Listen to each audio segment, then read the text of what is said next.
lecture 3. I have already discussed in the first lecture what are the different methods of costing, what I mean by cost accumulation methods. Cost की ascertainment कैसे calculate करते हैं, जैसे पाव भाजी, छोले भटूरे, मसाला डोसा, इन सबको बनाने के अलग अलग तरीके हैं, because all have different taste, all have different requirements. जैसे एक माँ है बेटे, एक छोटे से बच्चे को खिचड़ी देती है, बड़े बच्चे को गुलाब जामुन देती है, बिकॉज दोनों की रिक्वायरमेंट्स अलग अलग हैं. आज आप बड़े हो गए तो आप उस चॉकलेट से आप मोटिवेट नहीं होते, बट एक छोटे, जब आप छोटे थे तो बेटे छोटी छोटी चॉकलेट से, मिट्टी के खिलौनों से मोटिवेट होते थे. कहने का मीनिंग ये है कि आप लाइफ में अलग अलग मेथड्स को फॉलो करते हैं जब आप अलग अलग तरह की कॉस्टिंग को कैलकुलेट करते हैं. और मैं तो ये कहूँगा Bombay stock exchange, national stock exchange, New York stock exchange, Tokyo stock exchange, London stock exchange, एक बार जाकर देखिए तो सही कि how many types of industries are there. Industries कितने तरह की हो सकती हैं आपको दिखेंगी बेटे. कुछ ऑयल इंडस्ट्रीज होती हैं, कुछ पावर इंडस्ट्रीज होती हैं, कुछ मैन्युफैक्चरिंग होती है, कुछ एफएमसीजी होती है. It means service industries, banking industries, you will find 15 to 16 types of industries. अब सभी के प्रोडक्ट्स अलग हैं, सभी की सर्विसेज अलग अलग हैं. इंश्योरेंस सर्विस अलग है, HDFC बैंकिंग सर्विसेज अलग है, and Apple computers they have a different product. Some are giving services, some are giving products. तो आपका एक ऑब्जेक्टिव बनता है as a management accountant, as a cost accountant, you should know how to calculate the cost for that particular industry. उस industry के लिए, steel industry के लिए आपको कॉस्ट कैलकुलेट करनी है. अगर लक्ष्मी मित्तल की बात करनी है तो कौन सा मेथड लगेगा. डोमिनोज पिज्जा का अगर आपको एक पिज्जा की कॉस्ट निकालनी है तो कौन सा मेथड यूज करेंगे बेटे. ONGC ऑयल इंडस्ट्री में कॉस्ट कैलकुलेट करनी है तो how you will calculate. Insurance में, सर्विस इंडस्ट्री में how you will calculate. Bhupesh Anand का जन्म इसीलिए हुआ कि आपको उठाए और जगाए और ये बता दे कि अलग there are different methods of costing. और बेटे उन मेथड्स के लिए आपको कॉस्ट शीट का ज्ञान होना बड़ा कंपलसरी है. आप जल्दी से कमर सीधी करके बैठ जाएं बेटे. आज तो कैमरे से बाहर निकल के मारूंगा. रजिस्टर ओपन करें. Lecture 3 quote of the day, you can. आप कर सकते हैं, यकीन मानिए आप कर सकते हैं. आप चाहें तो कर सकते हैं बेटे. मैं भूपेश आनंद अपनी कहानी किस्मत की स्टार्ट करूंगा और आज लेक्चर 3 ऑनवर्ड्स मेरे सामने आपके लिए मेथड्स ऑफ कॉस्टिंग आएंगे. किसी क्लास में in one lecture I will be discussing about single output costing. In the next lecture I will be discussing about job order costing, then batch order costing, then process costing, then operation costing, then operating costing. बेटे सब तरह की costing करा दूंगा इस दुनिया में, जो अमेरिका में, इंडिया में, यूरोप में, सब कराऊंगा. भूपेश आनंद ने सारे कोर्सेज कर लिए हैं बेटे. Limca book of world records में अपना नाम लेकर आने वाला हूं. आप लिखिए. मेरी एनर्जी देख रहे हैं बेटे, सिर्फ इसलिए कि आप भी वैसे एनर्जेटिक हो जाएं. खड़े होकर पढ़ा रहा हूं बेटे. टाई लगाइए, गर्मी बहुत है, फिर भी लगाइए. आइए, मैं लिखिए, हेडिंग लिखिए जी, मेथड्स ऑफ कॉस्ट असरटेनमेंट और methods of cost accumulation. Cost को एक्यूमुलेट करना, कॉस्ट को बिल्डअप करना, कॉस्ट को असरटेन करना. और मेथड्स ऑफ कॉस्टिंग कुछ भी बेटे, कुछ भी कह सकते हैं. आपके घर का नाम अलग है, ऑफिस का नाम अलग है. मेरा घर का नाम है बंटी मान लेते हैं और ऑफिस का नाम है भूपेश. मेरे दोस्त मुझे किसी दूसरे नाम से बोलते हैं, हूं तो मैं ही. तो बेटे आपको मेथड्स ऑफ कॉस्टिंग में कॉस्ट बिल्डअप कैसे कैलकुलेट करना है उसको सीखना है. मैं आज आपके सामने बड़ी प्यार से एक बात कहना चाहता हूं कि बेटे विद्या एक ऐसा धन है जिसको पाने के लिए आपको थोड़ी सी तपस्या करनी है. आपको कमर सीधी करके बैठना है, बिल्कुल इसी तरह से जैसे ये बच्चा बैठा हुआ है, और हमेशा खुश रहना है. Be happy, B jolly, B cheerful. Be happy, B jolly, B cheerful. Happy रहना है, जॉली रहना है, चेयरफुल रहना है. आइए इन्हीं बातों के साथ मैं आपका ध्यान लेक्चर 1 की तरफ लेके जा रहा हूं, because this is lecture number 3, क्योंकि बीच में लेक्चर 2, 2A, 2B, 2C. मैंने फर्स्ट लेक्चर में बताया था what are the methods of costing. वही फ्लो चार्ट मैंने यहां पे कॉपी पेस्ट मारा। देखिए, अगर मैं इंडस्ट्रीज को चेक करूं, न्यूयॉर्क स्टॉक एक्सचेंज की, टोक्यो की, इंडियन स्टॉक एक्सचेंज की, तो मुझे दो मेजर क्लासिफिकेशन दिखेंगी, एक तो प्रोडक्ट्स की और एक सर्विसेज की। Those industries who are producing products and those industries who are going for rendering services, तो मैंने एक मेजर क्लासिफिकेशन कर दिया। जैसे मैं आपको सर्विस दे रहा हूं, मैं कोई प्रोडक्ट नहीं दे रहा, मैं आपको ब्रिटानिया की ब्रेड नहीं दे रहा, मैं आपको ब्रिटानिया का केक नहीं दे रहा, मैं आपको लग्जर के पेंस नहीं दे रहा, मैं आपको लीवाइस के जीन्स नहीं दे रहा, मैं आपको नाइकी के शूज नहीं दे रहा, मैं आपको नाइकी के कैप्स नहीं दे रहा, मैं मारुति सुजुकी कार्स नहीं दे रहा। I am providing services. Like insurance is a service, banking is a service, Bhupesh Anand is giving you lectures as a service. So broadly I have divided my products or my cost calculation or my cost accumulation into two major parts. The first is products and second is services. उस products में मैंने क्या किया, दो branches बना दिए। एक branch तो बनाई जिसमें स्पेसिफिक ऑर्डर कॉस्ट होता है, मतलब आप एक स्पेसिफिक ऑर्डर देते हैं और वो मैन्युफैक्चरर या वो जो प्रोड्यूसर है आपका प्रोडक्ट उसी तरह से बनाता है जैसे आप डोमिनोज पिज्जा में जाते हैं या जैसे सबवे में जाते हैं, सब बनवाते हैं। वो पूछता है कौन सी ब्रेड, वो पूछता है कौन सी टॉपिंग्स, वो पूछता है कौन सी सॉसेस। इट मीन्स आपके लिए स्पेसिफिकली वो सबवे वाला आपके लिए वो ब्रेड सब बना रहा है। It means there are some products in which we have to give a specific order and the cost and the manufacturer and the producer produces as per that specific order. तो मैंने बाइफिकेट कर दिया products को दो parts में, एक तो specific order और एक non specific order. Specific order पहले लिखेंगे और उसके नीचे लिखिएगा स्पेसिफिक ऑर्डर्स क्या, शॉर्ट टर्म पीरियड के, it means whether they are less than 1 year. And if they are for more than 1 year, it means more than 12 months. So I have bifurcated into short-term period and long-term period. You getting my point? मैं भूपेश आनंद चाहता हूं कि आप इस diagram को ध्यान से बनाएं। बेटे cost measurement, cost ascertainment, cost accumulation, cost calculation में ब्रॉडली मैंने दो पार्ट्स लिखे, एक प्रोडक्ट लिखा और एक सर्विस लिखा। प्रोडक्ट में मैंने अभी दो हिस्से लिखने हैं, एक में लिखना है नॉन स्पेसिफिक ऑर्डर्स। ऐसा मान के चलते हैं, मैंने लिखा नहीं, अभी आपके सामने लिख रहा हूं, नॉन स्पेसिफिक ऑर्डर्स और दूसरा है स्पेसिफिक ऑर्डर्स। ये तो लिखा ही हुआ बेटे। स्पेसिफिक ऑर्डर्स की दो ब्रांचेस बनाई, short term duration and long term duration. Short term duration का मतलब है those orders which a customer has given and which can be executed, which can be implemented even less than 12 months. I will follow two types of costing बेटे, एक होती है job order costing और दूसरी होती है बैच ऑर्डर कॉस्टिंग। बट अगर specific order दिया है और वो लॉन्ग टर्म ड्यूरेशन के हैं, ब्रिजेस बनाने की बात की, फ्लाईओवर्स बनाने की बात की, रेलवे स्टेशन बनाने की बात की, सी पोर्ट्स बनाने की बात की, तो बेटे we follow contract costing, contract costing, contract costing. It mean specific order में हम दो ब्रांचेस बना चुके हैं, short term and long term. अब मैं अगर आ गया non specific orders, it means manufacturer आपसे आपके हिसाब से बना नहीं रहा। जैसे तंदूरी रोटी खानी है आपको, तो आप कहते हैं तंदूरी रोटी बना दे, वो जैसे बना रहा है वैसे ही बनाएगा। मेरी बात आप समझ रहे हैं? जैसे शाही पनीर खाना है तो शाही पनीर वो जैसे बना रहा है वैसे ही बनाएगा। आपको ब्रिक्स लेनी है, ईंटें लेनी है, तो बेटा जैसे ब्रिक मैन्युफैक्चरिंग कंपनी प्रिपेयर कर रही है वैसे ही बनाएगी।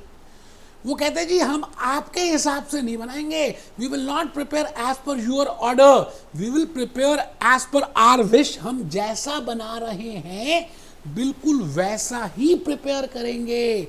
It means if there are no specific orders, I repeat my dear friends, in case of products I have bifurcated into two parts. If that products are being produced without any specific order, and if those products are being produced with specific order, within specific order I have two branches, short term period and long term period. If it is without specific order, I will follow single output costing, which I am going to do start with today, or I can follow process costing. Now when I have to follow process costing, when I have to follow single output costing, I will tell you. And one more costing is there in this branch, that is operation costing. तो आप क्या करें, non specific orders में 3 costing लिखें, unit costing, unit costing, operation costing, operation costing, process costing. इसका मतलब मैंने 5 methods के नाम बता दिए जो मुझे बताने हैं। अच्छा, उसके बाद है operation, operating costing. Service industry में, इंश्योरेंस कंपनीज में, बैंकिंग इंडस्ट्रीज में, भूपेश आनंद क्लासेस में we will follow a service costing that is operating costing. You getting a point? तो आइए दोस्त मैं आपसे फिर रिपीट करता हूं, ये चार्ट बनाना कंपलसरी है, कमर सीधी करके बैठना कंपलसरी है बेटे, उठना नहीं है, चाहे वॉशरूम में जाना, कोई जाना ही नहीं यार अब 10 मिनट। आओ जी बेटे, आज के इस लेक्चर में मैं भूपेश आनंद आपके सामने एक ऐसी कॉस्टिंग को स्टार्ट कर रहा हूं which is also named as no specific order costing. No specific order costing. It means when manufacturer do not accept specific order from the customers, जैसे लग्जर पेन है, अब लग्जर पेन कंपनी लग्जर के पेन बनाती है, लग्जर का पेन होता है, उसमें जैसे उन्होंने लिखा होता है, या जैसे कुछ भी, रेनॉल्ड का ले लेते बेटा, लग्जर का तो दिख नहीं रहा, मान लेते रेनॉल्ड है, ये रेनॉल्ड है, इन्होंने व्हाइट बॉडी बनाई है, ब्लू आगे रखा है, ऐसे प्रिंटिंग के लिए रेनॉल्ड, ये कहता है कि हम तो ऐसे ही बनाएंगे, लेना तो लो, नहीं लेना तो मत लो। बट सपोजिंगली मैं अगर उनके पास गया, रेनॉल्ड के पास, और उनको कहा जी आपने ना यहाँ रेनॉल्ड लिखा है, यहाँ पे भूपेश आनंद क्लासेस लिख दो, और ये जो व्हाइट कलर है ना इसको ब्लू कर दो, अगर वो मेरा ऑर्डर एक्सेप्ट कर लेंगे और मेरे हिसाब से बनाएंगे तो उसको कहेंगे स्पेसिफिक ऑर्डर, फिर वो जॉब ऑर्डर में आ जाएगा या बैच में आ जाएगा, सिंगल आउटपुट में नहीं आएगा। बेटे सिंगल आउटपुट कॉस्टिंग का एक सबसे इंपॉर्टेंट कंडीशन कि आप as a manufacturer, you as an organization, you as a producer are not taking any specific orders. आप जैसा बना रहे हैं उसी को बनाते जा रहे हैं।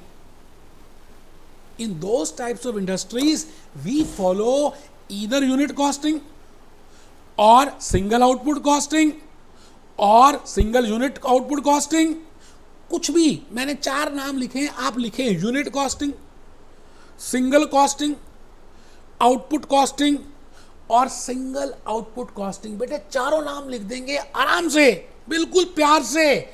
दिस मेथड इज यूज्ड, पहले 1-2 लाइनें, 1-2 पैराग्राफ हैं छोटे से लिख लेंगे ना, तो आने वाले लेक्चर में जो मैं अभी बताने वाला हूं, इतना मजा आएगा, इतना मजा आएगा कि मैं बता नहीं सकता आपको।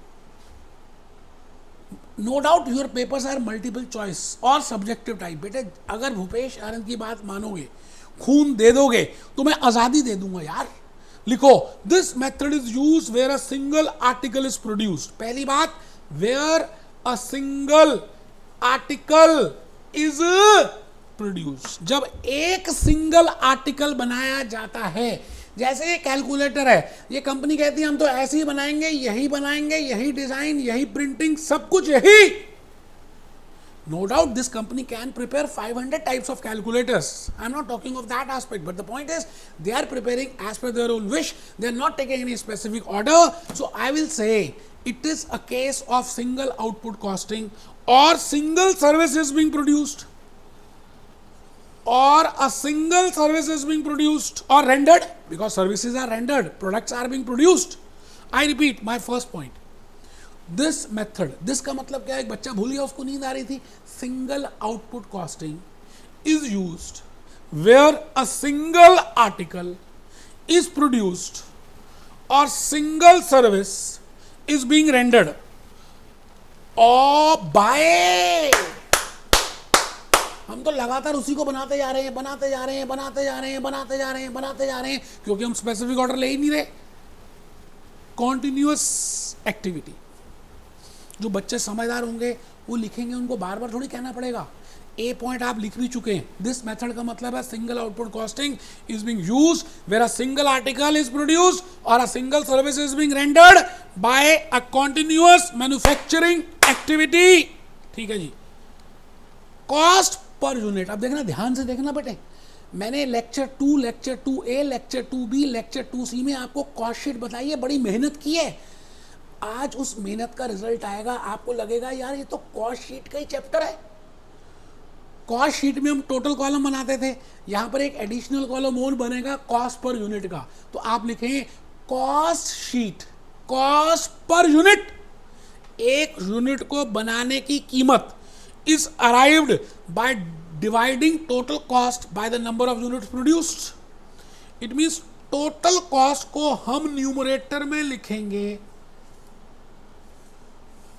और डिनोमिनेटर में हम लिखेंगे नंबर ऑफ यूनिट्स प्रोड्यूस्ड। मैंने हाथ ऊपर कर दिया बेटे, खड़ा ही रहूंगा जब तक आप फॉर्मूला नहीं लिखोगे, बी पॉइंट नहीं लिखोगे, मैं सी पे तो जाऊंगा ही नहीं, क्योंकि सिंगल आउटपुट कॉस्टिंग है, यूनिट कॉस्टिंग है। हम इसमें एक एक यूनिट की कीमत को निकालने की कोशिश करेंगे और फॉर्मूला सिंपल है, कितने बनाए, कितनी कॉस्ट, कितने बनाए, न्यूमरेटर में कॉस्ट, डिनोमिनेटर में कितने बनाए। तो कॉस्ट शीट्स आर प्रिपेयर्ड। बेटे अब आपको पता चला होगा कि मैंने कितना हार्ड वर्क किया कॉस्ट शीट को बनाने के लिए। Cost sheets are prepared and this method is suitable for the industries like, मैं आज इमेजेस दिखाऊंगा गूगल से, like brick making, like cement manufacturing, like flour mills. बेटे वो आटा बना रहे हैं, आशीर्वाद आटा बनाते जा रहे हैं, बनाते जा रहे हैं, सीमेंट बना रहे हैं, जेके cement. It means they are producing in lump sum, they are producing by continuous activity, they are producing as per their own wish, they are not taking any specific orders. तो बेटे उन industries में हम क्या करते हैं, single output costing को use करते हैं। अब लिखना नहीं है आपने, मेरी कहानी को छोटा सा सुनना, बस खत्म हो जाएगी क्लास ही। एक बच्चा तो खुशी हो गया, उसने जैसे सुना कि क्लास ही खत्म हो जाएगी। हाँ बेटे आज बड़ी छोटी सी क्लास है, 5-6 मिनट की बात रहेगी, आपका ध्यान चाहिए, आपका ध्यान मेरी तरफ है। मैं फर्स्ट पॉइंट ये कह रहा हूं, for calculating cost of 1 unit, अगर आपको एक यूनिट की कीमत निकालनी है कि एक यूनिट को बनाने में कितना खर्चा आया, हम सिंगल आउटपुट कॉस्टिंग यूज करते हैं। हम कॉस्ट शीट ही बनाएंगे, हम प्राइम कॉस्ट ही निकालेंगे, हम ग्रॉस फैक्ट्री कॉस्ट कैलकुलेट करेंगे, टोटल कॉस्ट ऑफ प्रोडक्शन निकालेंगे, नेट फैक्ट्री कॉस्ट निकालेंगे, कॉस्ट ऑफ गुड सोल्ड निकालेंगे, कॉस्ट ऑफ सेल्स भी कैलकुलेट करेंगे। बट अलॉन्ग विद दैट हम एक अलग से कॉलम प्रिपेयर कर देंगे और उसका नाम होगा cost per unit. It means I will prepare 2 columns, one is total cost and second is cost per unit. मैंने आपको lecture 2, lecture 2A, lecture 2B, lecture 2C cost sheet की सीरीज में टोटल कॉस्ट का column बताया था, cost per unit नहीं बताया था। बेटे आज सुन लो दुनिया वालों, एक कॉलम और बनेगा जिसका नाम है कॉस्ट पर यूनिट, अभी बता दूंगा। आप पहले सेकंड पॉइंट लिखें, all concepts used in cost sheet are same. It means I will be going for prime cost, I will be calculating gross factory cost, I will be calculating net factory cost, I will be calculating cost of production, I will be calculating cost of goods sold, I will be calculating cost of sales। सब कुछ वैसे वैसे वैसे ही calculate करूंगा। But एक change आएगा fair and lovely का, मैं एक सेपरेट छोटा सा कॉलम बनाऊंगा कॉस्ट पर यूनिट का। देखिए कॉस्ट शीट का फॉर्मेट वही होगा, सब आइटम्स वही होंगी।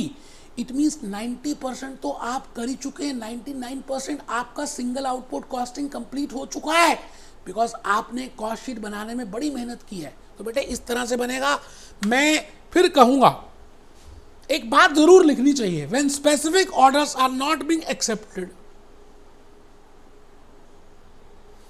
then single output costing is being used as in case of Luxor pens। मैंने आपको अभी एग्जांपल दिया, मैं कुछ आगे चल पड़ा। ये बेटे बनाना नहीं है, मैं लेक्चर 2, 2A, 2B, 2C में बहुत बार बनवा चुका हूं, अब आपको पकाना नहीं चाहता।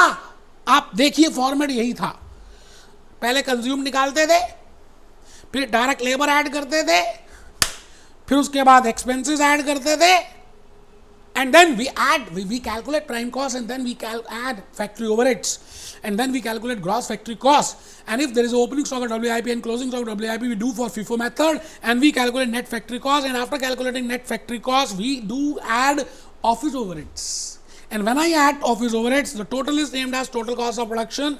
And when I say total cost of production, I add opening stock of finished goods if they are given to me, and less closing stock of finished goods. That balancing figure will be cost of goods sold, and then I will be adding selling overheads. और उसके बाद cost of sales आती थी. बेटे आप सबने ये कर लिया है. मैं आज आपको एक छोटी सी फॉर्मेट बताने जा रहा हूँ, है वही. अब आज के बाद आपने जो भी क्वेश्चंस करने हैं सिंगल आउटपुट के, जॉब ऑर्डर के, प्रोसेस कॉस्टिंग के, कॉन्ट्रैक्ट कॉस्टिंग के, आपने उतनी डिटेल्ड इंफॉर्मेशन जो कॉस्ट शीट की अभी अभी मैंने आपको दिखाई, which we did in lecture 2 series, because I want to clear the concepts, नहीं करनी. आपको क्या करना है, इस तरह से फॉर्मेट बनाना है. अगर आप मेरे होगे ना तो बेटे फॉर्मेट बनाओगे. देखते हैं कौन है मेरा. फॉर्मेट ऑफ कॉस्ट शीट लिखोगे, पर्टिकुलर्स लिखोगे, टोटल कॉस्ट लिखोगे, कॉस्ट पर यूनिट लिखोगे, रॉ मटेरियल कंज्यूम्ड. अब आपको पता है क्या होता है बेटे कंज्यूम्ड, मुझसे मत पूछना. I will write on raw material consumed. यहां पे टोटल लिखूंगा और एक यूनिट के लिए कितना कंज्यूम्ड है वो यहां लिखूंगा. अभी निकाल के दिखाऊंगा, प्रैक्टिकल केस स्टडी करूंगा.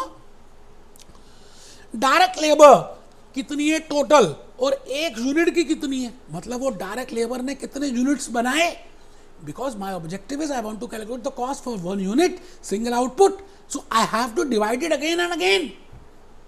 Direct expenses, and I will calculate for per unit how much I have incurred for per unit, and that total is named as prime cost.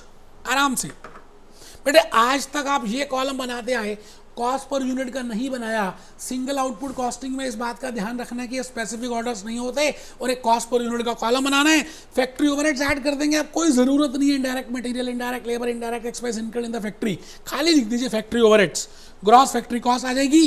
Add opening stock of WIP अगर है तो, नहीं तो net factory cost और gross factory cost equal होंगे. अगर वो equal होंगे क्योंकि ओपनिंग और क्लोजिंग मैंने इक्वल लिए हैं, तो जितना ऐड करेंगे उतना लेस करेंगे. एक बच्चे ने आज ही का लेक्चर अटेंड किया, वो कहता पता नहीं मास्टर जर्मन लैंग्वेज बोलता जा रहा है. ठीक है जी. आगे net factory cost, add office overheads, क्योंकि ऑफिस ओवरहेड चिपकेंगे. मैंने आपको डायग्राम बनाया था 2 सीरीज में. cost of production, and then I add, there is no need to bifurcate indirect material, indirect labor, indirect expense in the office department. Directly I can write down office overheads. एक बच्चा कहता है अब अच्छा लग रहा है कॉस्ट शीट. बेटे ऐसे ही करना है प्रैक्टिकल लाइफ में. वो तो मैंने मेहनत इसलिए की कि आपको A to Z सारे कंसेप्ट क्लियर कर दूं. Opening stock of finished goods, closing stock of finished goods, cost of goods sold, selling overheads, cost of sales. इसके बाद बेटे सेल्स होगी तो लिख देंगे, प्रॉफिट निकाल लेंगे. आइए बेटे एक छोटा सा एग्जांपल, 5 मिनट का भी नहीं, 2 मिनट की केस स्टडी अगर आपने अभी कर ली ना, यकीन मानिए आप मुझे दुआएं दोगे कि यार भूपेश आनंद नाम का एक व्यक्ति था जिसने हमारे कंसेप्ट क्लियर कर दिए. बेटे केस स्टडी है. प्रिपेयर क्या करना है, कॉस्ट शीट बनानी है. बेटे कॉस्ट शीट ही बनाते हैं सिंगल आउटपुट कॉस्टिंग में. हाँ एक सेपरेट कॉलम बना देंगे कॉस्ट पर यूनिट का. तो वो कह रहा है prepare cost sheet, calculate profit and calculate cost per unit. जब बात आई कॉस्ट पर यूनिट की तो आप समझ जाना it is a case of unit costing, it is a case of single output costing, it is a case of output costing, it is a case of no specific orders are being taken, it is a case of bricks, it is a case of flour mills, it is a case of cement industry. I think आपको logically अब समझ आ रहा है. बेटे मैं क्या बताऊं आपको, आपके लिए मैंने क्या क्या प्रिपेयर किया है, मैं क्या बताऊं बेटे, आपको तो समझ ही नहीं आ रहा ना.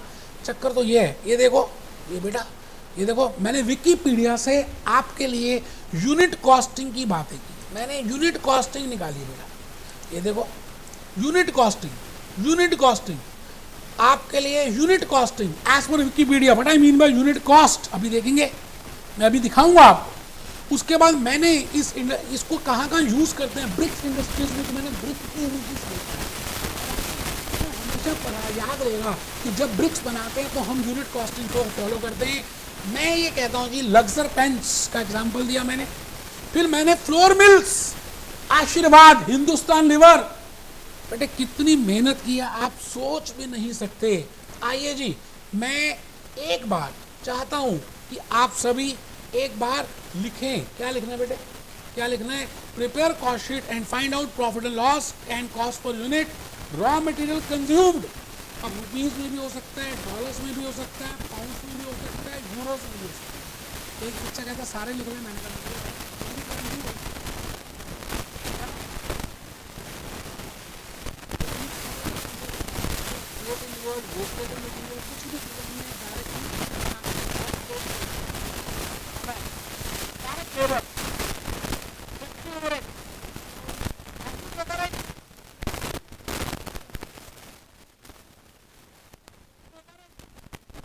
यूनिट्स प्रोड्यूस्ड, वो कहता है बनाए हमने 4000, बेचे नहीं 4000, इसका मतलब कॉस्ट ऑफ प्रोडक्शन 4000 की आएगी, लेकिन हमने बेचे कितने, 3600। It means there will be 400 units of closing stock of finished goods. It means cost of goods sold होगी 3600 यूनिट्स की, कॉस्ट ऑफ प्रोडक्शन होगी 4000 यूनिट की। याद आ रहा है? अब जो मैंने मेहनत की selling price 100 rupees per unit. आइए जी, मैं भूपेश आनंद, आपके लिए मैंने कॉस्ट शीट प्रिपेयर कर दी। कसम होगी अगर आपने मेरे साथ साथ नहीं बनाया, कैलकुलेटर नहीं रखा, आपको हेडिंग लिखनी है, लाइंस ड्रॉ करनी है। हेडिंग लिखिए cost sheet, particulars, total cost, per unit cost. सबसे पहली आइटम अगर आप देखें तो रॉ मटेरियल कंज्यूम्ड गिवन है।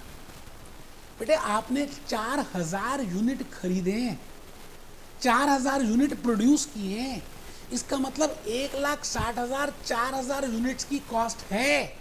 तो आप देखिए मैंने लिखा raw material consumed 1,60,000, cost per unit is 40, 1,60,000 divided by number of units produced. आप बताइए आपने कितने प्रोड्यूस किए? बेटे 4000 प्रोड्यूस किए, तो डिवाइडेड बाय 4000 कर दीजिए, it will be 40। It means आपको पर यूनिट साथ साथ कैलकुलेट करना है। अच्छा, नेक्स्ट आइटम है direct wages. Direct wages means direct labour, it means that labour which is directly related with production, we have already discussed. तो मैंने 80,000 add कर दिया टोटल में, लेकिन ये 80,000 4000 यूनिट्स को बनाने में लगा, तो एक यूनिट को बनाने में कितने पैसे लगे? 20 रुपए पर यूनिट। तो प्राइम कॉस्ट कितनी आ गई टोटल में? 240, और पर यूनिट में 60। एक बच्चा कहता है पर यूनिट बनाना जरूरी है। बेटे तभी तो नाम पड़ा single output costing, you have to calculate cost per unit. Prime cost के बाद आ गया जी मैं फैक्ट्री ओवरहेड्स में। अब आपको देखो कितना जल्दी समझ आ रहा है, क्योंकि मैंने पूरे डायग्राम्स बनाए थे सिलेक्ट 2 सीरीज में। फैक्ट्री ओवरहेड्स का मतलब है indirect material, indirect labour, indirect expense incur in the factory, there is no need to bifurcate it. बेटे पूरा इकट्ठा फैक्ट्री ओवरहेड्स तो गिवन ही है, कितने? 16,000। तो बेटे 16,000 लिख दीजिए। पर ये 16,000 कितने यूनिट्स के हैं बेटे? 4000 यूनिट्स के, क्योंकि आपने प्रोड्यूस तो 4000 किए, तो एक यूनिट में कितना आया? 4 रुपए। फैक्ट्री कॉस्ट कितनी आ गई? 2,56,000। और कॉस्ट पर यूनिट कितनी आ गई? या तो आप पर यूनिट को ऐड कर लें, या 2,56,000 को 4000 से डिवाइड कर दें, भाग कर दें, 64 रुपए। अच्छा, सवाल ये आता है कि ऑफिस ओवरहेड्स उन्होंने ऐड किए, बट उन्होंने कहा जितनी फैक्ट्री कॉस्ट आएगी ना उसका 10%। अच्छा, 2,56,000 आ रही है, 2,56,000 is my factory cost. So if I calculate 10% of 2,56,000, that comes to 25,600. And if I add, the total will be 2,81,600. And if I say 25,600 divided by 4,000, that comes to 6 rupees 40 paisa or $6.40 or 6.40 pounds, as the case may be. कहने का मतलब है आपको per unit साथ साथ करना है, हम साथ साथ हैं। Total per unit, total per unit. आइए जी, कॉस्ट ऑफ प्रोडक्शन चेक कर लीजिए, 2,81,600 एंड 70 रुपीज .10। मैं रुक गया जी, हाथ ऊपर कर दिए। लो भाई साहब, जब तक आप यहां तक नहीं लिखोगे मैं हाथ नीचे नहीं करूंगा यार। अब एक बच्चा कहता है जी ये कॉस्ट ऑफ प्रोडक्शन है, मैंने कहा हाँ। ये 4000 यूनिट्स की है, मैंने कहा हाँ। मगर वो कहता है जी हमने बेचे थोड़ी 4000, हमने तो 3600 बेचे। मैंने कहा बिल्कुल ठीक है। तो 400 units are closing stock of finish goods. It means 2,81,600 की जो कीमत आ रही है, अगर आप ध्यान से देखें कि 2,81,600 रुपए की जो कॉस्ट आ रही है वो 4,000 यूनिट की है. It means total cost of production for 4,000 units is 2,81,600. It means if I want to say, because I have only sold 3,600, so if I want to say that 400 unit cost is not sold, that is my closing stock of finished goods. तो अगर मैं cross multiply करूं कि भाई 2,81,600 या 4,000 units की कीमत 2,81,600 है, तो 400 यूनिट की कीमत कितनी होगी? इतने पे इतना तो इतने पे कितना, इतने पे इतना तो इतने पे कितना. आओ जी, जी मैंने तो कैलकुलेट कर लिया जी. इट मीन्स 400 यूनिट्स की जो कॉस्ट है बेटे वो है 28,160. ये मैंने लेस कर दी, और ये मैंने लेक्चर 2, 2A, 2B, 2C में practical case studies, questions, logics, concept सब बताए थे. मैं आ गया जी कॉस्ट ऑफ गुड्स सोल्ड. इसका मतलब मैंने जितने यूनिट्स बेचे उसकी कीमत, उसका खर्चा. अब सेलिंग ओवरहेड्स ऐड कर देंगे, वेयर हाउसिंग के एक्सपेंसेस ऐड कर देंगे, वो 12,000 दिए. अच्छा, आपको मालूम है कि सेलिंग ओवरहेड्स हमेशा नंबर ऑफ यूनिट्स सोल्ड से रिलेट करते हैं. बड़ी प्यारी सी बात बोल गया मैं, आपको पेपर में आती है. Factory overheads, office overheads are related with number of units produce, क्योंकि अभी तक वेयर हाउस पे नहीं गया. But selling overheads are related with number of units sold. तो मैंने क्या किया, सेलिंग ओवरहेड्स ऐड कर दिए 12,000, और ये 12,000 को पर यूनिट के लिए मैंने क्या किया, 3,600 से डिवाइड कर दिया, 3 रुपए 33 पैसे. कॉस्ट ऑफ सेल्स आ गई. मेहरबान कदरदान. 2,65,440 is my cost of sales, and I can calculate either by dividing it by 3,600 or by adding that cost per unit column. My answer will be 73.33. Now my friends, I am given with the sales, you know that I am selling it at 100 rupees per unit. So sales will be 3,60,000 and 100 rupees per unit. This is my balancing figure. कितना तो आसान है यार. सच में जब तक हम कोई चीज करते नहीं है तो मुश्किल लगती है, लेकिन जब हम करना शुरू कर देते हैं तो धीरे धीरे धीरे धीरे धीरे धीरे रास्ता साफ हो जाता है और हम आगे बढ़ जाते हैं. मैं आपसे यही कहूंगा कि आपको हिम्मत दिखानी है, आगे बढ़ना है, करके दिखाना है. यार इस दुनिया में आए हो ना तो कुछ करके जाओ यार, ऐसे नहीं मरना यार. Be happy, B jolly, B cheerful. आज मैंने लेक्चर 3 लिया, इसमें सिंगल आउटपुट कॉस्टिंग बताई. बेटे मुझे लगता है कि इंट्रो में इतना ही काफ़ी है. अब हम प्रैक्टिकल क्वेश्चंस करेंगे इसके ऊपर, लेकिन मैं लेक्चर नंबर 4 से आपको जॉब ऑर्डर कॉस्टिंग बताऊंगा, फिर बैच ऑर्डर बताऊंगा, फिर धीरे धीरे आगे चलेंगे बेटे. होप आप एंजॉय कर रहे हैं. मेरी एनर्जी लेवल को अप्रिशिएट करिए. यूट्यूब में कमेंट तो लिखिए. Be happy, B jolly, B cheerful.